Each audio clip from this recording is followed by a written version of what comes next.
Three, two, one. Welcome to Jim's Take, episode 154. We're going to talk about the myth of the work-life balance. We've heard about it for years, decades even. I remember my time in corporate, the big discussion on wellness and everything was about finding your work-life balance. And I'm going to kick this off just by saying that work-life balance, there is no balance. Right? There is no achieving a set work-life balance. We work towards work-life balance because it's like something that's always just eluding us. And that elusive kind of feeling is overwhelming, where it's just this reminder that we're constantly failing, we're doing all of this stuff. And I want to pause at the beginning and just say, you've been balancing. Okay? We're going to go into deep about what work-life balance is, where did it get started, why it's a lie, and give yourself a little bit of credit. Right? There's a lot of subjectivity with work-life balance on what's important to you. And then how do we actually find and take credit and set these boundaries? That's really important to make sure that we have a little bit of control, or at least feel like we have control. You know, the work-life balance thing started years ago, back in like the 80s. It became a corporate talking point. And we were always told that we had to find our balance, right? Like it's this 50-50 split, you know, a little bit of home, a little bit of work, and everything's meshed up in the same kind of place today. And you know, we feel like we're spinning all of these plates. We're like circus performers. We've got, you know, this plate on this work project, and we've got to get the promotion, and we've got to give the time, and we're going back to the office, but we have kids at home, and we have this, and we have that. And we're so focused on trying to keep all of these plates in the air that sometimes we forget the fact that we are keeping all of the plates in the air. So I think we should give ourselves a little bit of credit right at the top. But work-life balance is not something you achieve. It's something you survive. And this gets even harder with the uncertainty of work and AI, and are we going to have jobs and all of that kind of stuff. It's exhausting. And how do we put a little bit of intentionality around this idea of balance? And for some, this is going to be easier. For some, it's going to be harder. We have to give ourselves a little bit of permission. I want to talk a little bit about boundaries. How do we get that healthy selfishness going? And how do we almost give ourselves permission on letting some of those plates wobble? And what are the plates that can wobble? And how do we kind of give up a little bit of sacrifice to gain something else? If you want to gain anything in life, I'm realizing this more and more, we have to sacrifice from somewhere else.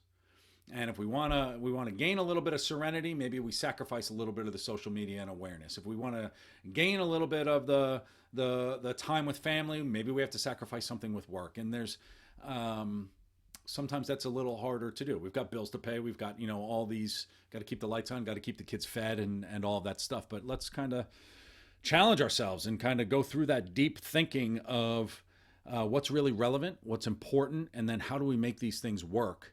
And maybe let some of those little, you know, the cheaper plates fall down a little bit and let them go. There's a lot of work I do with clients in terms of trying to keep the plates up and doing, and they think about it in the work context. But generally, I mean, I had one client, his wife took me out after we did this time management work and all kinds of like reset him up. He was the COO of an organization and was just overwhelmed. And she was crying because of how much more present he was at home. And it really wasn't a work exercise about keeping everything at work. It was so that he could find the time to spend time with his boys. He was taking them camping and all that stuff, but he was so overwhelmed that he couldn't do it because, you know, work always takes that priority. We got to pay the bills. We got to do all that stuff. And so, how do we kind of eliminate that exhaustion of keeping so many plates up? And this is hard. I'm going to say it's hard. It takes real hard, honest looks at ourselves in terms of what's possible and how do we actually make this work? Because I would say all the rules are out the window.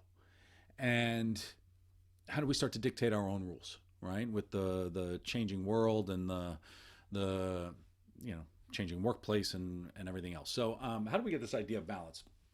Back in the 80s, I remember this because I mean, my corporate career started in the late 90s, but I remember hearing about it, and there was all the rage in the 90s. It was all the rage throughout the aughts and through the 20 teens, and now we're in 2025. It's crazy that it's been so long, but I don't really feel like most people have found their balance, and it's become a corporate talking point where we just say, oh, we have to find that work-life balance. But the unspoken part of work-life balance is that there is this even split.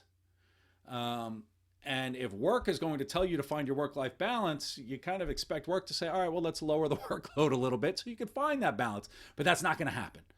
Okay, it's just everybody wants a little bit of your attention. Everybody needs a little bit of your attention, and everybody is trying to set their priorities above your own priorities.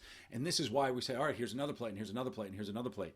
And I think the plate thing is big in my mind. I took my kids to their first baseball game down in Brooklyn, the Brooklyn Cyclones, and there was this woman doing the plate thing. It was like entertaining the crowd in between innings, and she dropped a couple of the plates. And everyone, she tried, and she was a good sport about it, but you see these things, and sometimes you see metaphors right in front of you, and there is no fixed binary world where work and life are these two separate things, right? We sit there and work bleeds into life. We're reachable all the time. We have no boundaries. We're trying to show up to all the kids stuff, and I give a lot of kids examples. I've got two young kids, and that's kind of where it sits up. And how do we give ourselves permission to do that, understanding that we have bills to pay and obligations, and we're supposed to be adults, and it's a very, very difficult time. Can't afford our house. We got to buy a house. We don't even have this. We don't have that. And how do we do that? So again, I will remind you, you've been balancing all along.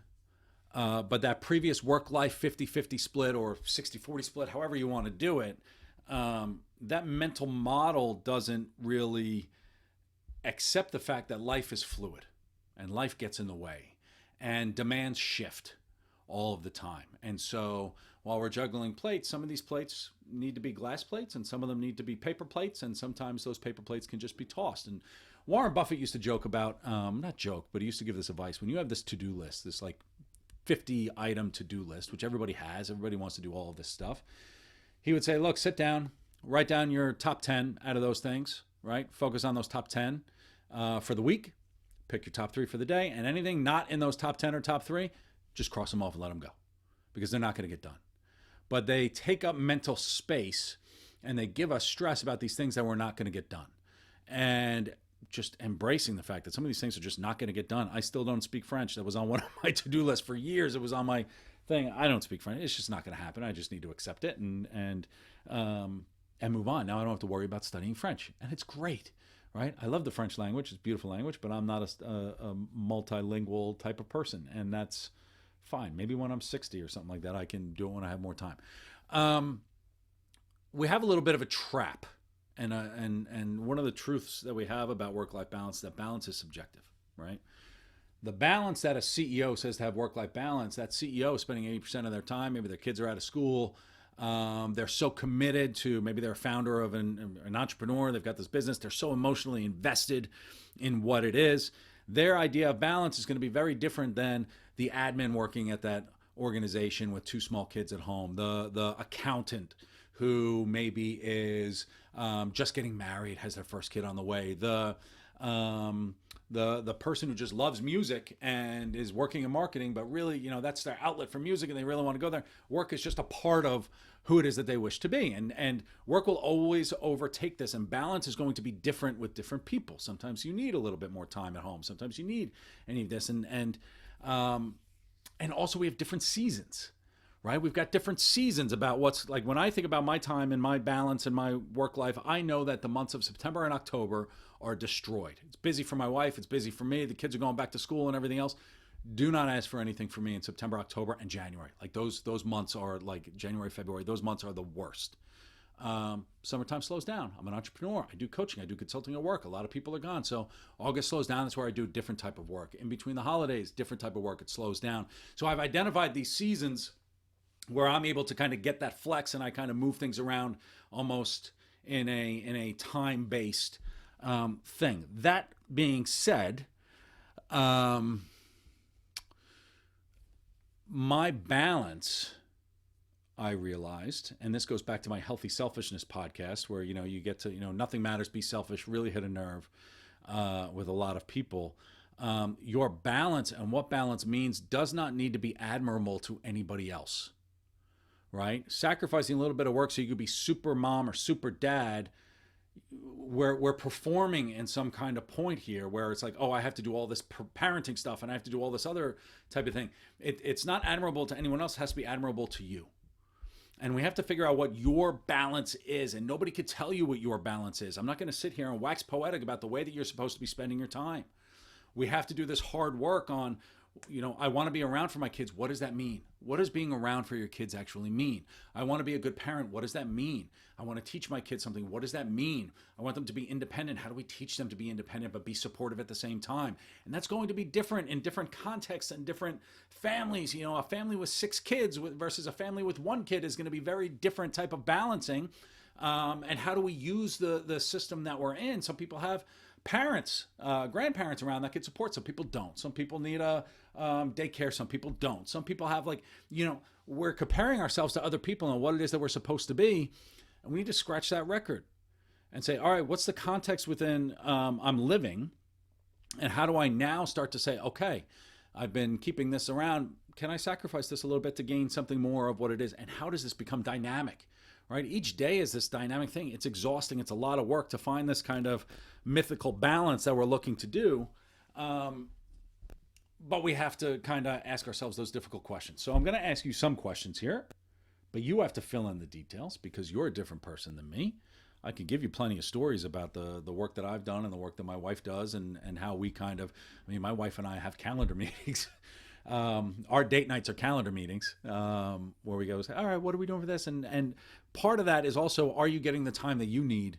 And how do I support and how do you support me? But then also, how do we find time for us, which is always very difficult with kids. And so I think, if we're thinking about dishes on sticks, we'll stick with that metaphor. If you were to pause and think about all the dishes that are up, some of those dishes are glass dishes and they cannot break. And some of them are spinning very, very fast. And some of them are spinning so fast that they can balance themselves, which is great. And they need less attention. Some of them are getting a little wobbly and you need to focus on them, right? And they go up and down and up and down, up and down. Some of them are paper and you can just let them drop, right? And you can pick them up later, right? And we punish ourselves. We're trying to do so much. But the reality is we cannot give equal energy to every plate every day. And that's okay. It's okay. We have to give ourselves permission to kind of sacrifice something. Sometimes we just need to sit down and read a book and check out. Wake up early and just read a book. Not do the extra work and not do all that kind of stuff. Maybe, it's not about building new habits. It's not about saying, oh, let's kind of plan the whole day the night before and get up early and we're going to crush it at 4 o'clock in the morning. Sometimes it's like, look, I want to wake up. I want to have a cup of coffee and I want to check the hell out because that's what I need. That's the plate I need right now. I'm a plate, right? And that's something that I need to focus on. And that's okay. Right? And sometimes we feel like we can't. And we're going to get into permissions in a little bit. But the 3 things that I want to talk about, number 1 is, where is our energy going? I like the idea of self-audits, right? And how do we kind of, when I first started a business, somebody told me I needed to build my almost board of directors, my friendly board of directors, these people who have no ulterior motive other than to see me be successful. And how do I kind of use them to say, this is what I'm doing and how do I do that? And get their advice and internalize it and say, okay, that's great. And then how do I move on? But track your week. If you don't measure something, you can't really fix it, is what a lot of people in corporate will say. And I think that's valid, right? Where is your energy going? And are you doing the right kind of thing? And what's energizing you and what's absolutely draining you? And if something is draining you, I say this a lot to entrepreneurs, the benefit of being the boss is you find the things that you love to do and then you outsource the rest, right? How do you find someone else to do it? And maybe it's AI, maybe it's a friend, maybe it's something else. And it's not about leveraging other people to kind of do all your work, but what energizes you and what doesn't? And then how do we kind of backfill it? What is so exhausting to you? And is that a paper plate? Is it a glass plate? And do we find something that's just not mission critical to what it is that we want to do? And do we just drop it? Let it go, right? And we put so much pressure on the people around us. We put so much pressure on us because we have to do all of these things. What can we just let it go? And that's such a cathartic, let's pull a Frozen and let it go. Let's be Elsa for an afternoon. How do we drop it or delegate it or just downsize it, make it smaller, right? And do we've got the energizing and the downers, the drainers, right? How do we keep the E's and drop the D's? And that takes work, and it takes an honest kind of reflection, and go find an hour to go grab a coffee and just kind of check out and breathe and say, write down your pros and cons and do however you want to do it. but finding that time for you really opens up a lot of opportunity. That's one. Number two, in order to do that, I would say you have to set your non-negotiables, right? What is non-negotiable to you? Is it family time?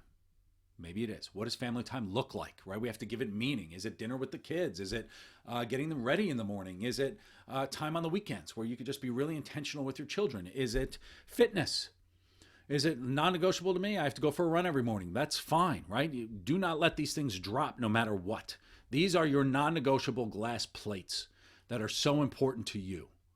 And whatever those glass plates are, exercise, bedtime with the kids, dinner with the kids, meditation, whatever. Everybody's got something different. Sewing, I don't know, sew some shit at night. I don't know what it would do, a puzzle. Whatever it is for you, that is a non-negotiable that gives you your time, that gives you energy. That is a non-negotiable for you, right? And as you use that, you start to map out, okay, this is an energizing plate. This is a draining plate. And the energizing ones, we're going to prioritize those and make sure that they're spinning really, really fast so that they don't fall down. Then we could say, all right, doesn't have to be perfect all the time. Nothing's going to be perfect, right? And how do we find the seasons? What are our seasons? What are our ups and downs, right? Affective seasonal disorder is a real thing, but it doesn't just happen in the wintertime, right? Sometimes we get really, really busy, and sometimes we don't. Our Mondays disaster days, and Saturdays are really easy. How exhausting is it? And some seasons are really work heavy, and some are really family heavy. And so you don't have to do all of these things each day. Not every day has to be work and family heavy. Okay, so how do we find that balance between, okay, I can give the sacrifice to family right now. Maybe I have support, and how do I kind of backfill that? But then tomorrow is going to be the family day, right? Where maybe I can check out of work at 5 o'clock and actually give the family the attention they need, because then I could set expectations with the people around me. Say, look, I'm sorry I have to do this, but I promise that I will be here for the family time here. Or I need this family time. I promise this project will be done at the deadline that I told you it was going to be dead. And you see these people at work get that flexibility because they've dictated it and they've earned the trust to do it. And I don't think that's really fair all of the time. I think work oversteps its boundaries.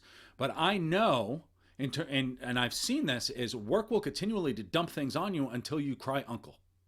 Until you say no more, right? We have to set these types of boundaries.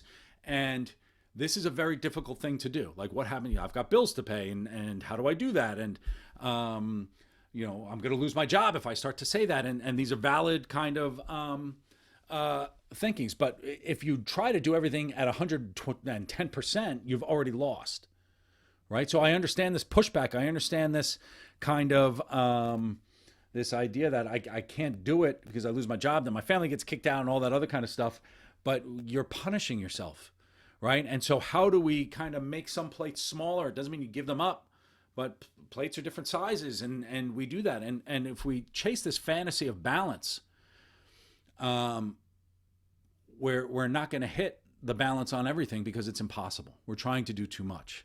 And so how do we just kind of think of ourselves as these orchestrators of a balancing act, where sometimes we put a plate down and we pick up another one and we make this plate smaller, and maybe this one's a bowl, and how do we move some plates to the back of the table so that this other one is priority? And when we think about this personal idea of balance, before we decide which ones to drop, let's find out the ones we want to polish first, right? Don't think about how you can't do something until you've defined what the important plates are and the important things that we need to balance are, right? Let's take this in iterative steps.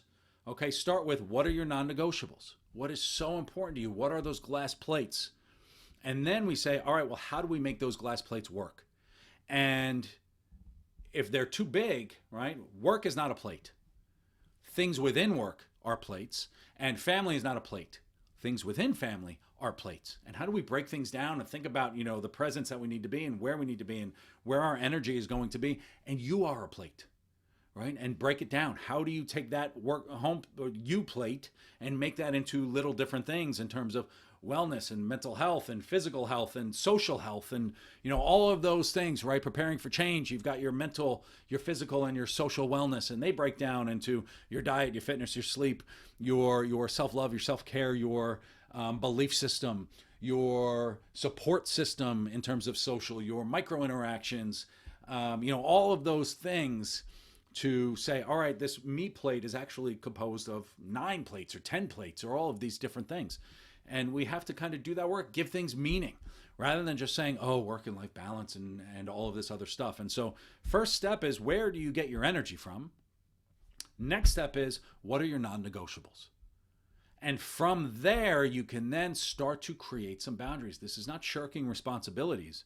It's about leading an orchestral type of balancing act to say, this is the priority now. It's going to be a priority right now. This one becomes less of a priority. I'm not leaving it alone. I'm meeting my obligations. But how do we just say, okay, this needs to be a bigger obligation now, and this come down and play that game? The adaptability that we need to accomplish, we're being distracted in so many different ways. And it's pulling us away from our obligations, but it's pulling us away from these non-negotiables. And when we don't give attention to our non-negotiables and those things that give us energy, we just become overwhelmed and we get burned. And it becomes, trying to do 100% on work and life and home and all that other stuff. It just becomes like burnout with a smile. And that's not where we need to be, and it's not where we want to be, it's not where we should be. And so let's start doing that work in terms of, what are our non-negotiables? What are so important to us that give us energy that we need, whether it's daily, whether it's weekly, whether it's monthly, right? There's different scales, there's different seasons, there's all kinds of, you've got so many different elements, like going for a run. Someone who wants to start running. Well, sometimes you could see, can you run a mile? But sometimes that gets boring. And so you're doing the same route. Say, maybe you just run for 10 minutes and see how far you go. And then maybe you go on a completely different route and say, oh, let me see some different things. And then maybe you just say, can I run a mile in under a certain amount of time, right? And really challenge myself that way. And there's all different kind of components to just going for a run, right? And when we want to adopt these things, these non-negotiables, health is such an important thing. All right, how do we do it, and how do we keep it interesting? And that's it. So hopefully this got you thinking a little bit. Work-life balance is a bunch of BS because it's not really real. And we're trying to chase something that's not really achievable, but we have to kind of step back and say, all right, now we're doing a balancing act, right? And how do we kind of have fun with it and start to prioritize ourselves, give ourselves this kind of healthy selfishness that gives us permission to maybe drop some of the things that we really don't need to keep up, to give us the time and energy. Because at this point, you've been doing it. You're a pro. Give yourself credit. I'll give you the kind of golf clap.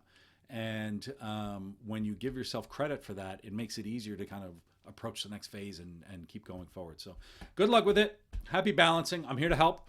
Give me your comments. Give me your, tell me why I'm wrong. I love that. I love getting messages. Tell me why I'm wrong.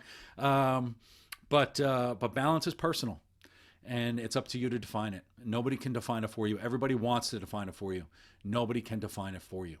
And so when you find your energy, find your drainers, find your non-negotiables, that gives you a platform, right? Your belief system is an important thing, so that when you get to the end of that runway, you don't know where to go next. Your glass plates are where you focus, and that will dictate your next kind of steps. So good luck. Have a wonderful week. Enjoy yourselves. I'm here to help. Have a great week. Talk to you soon.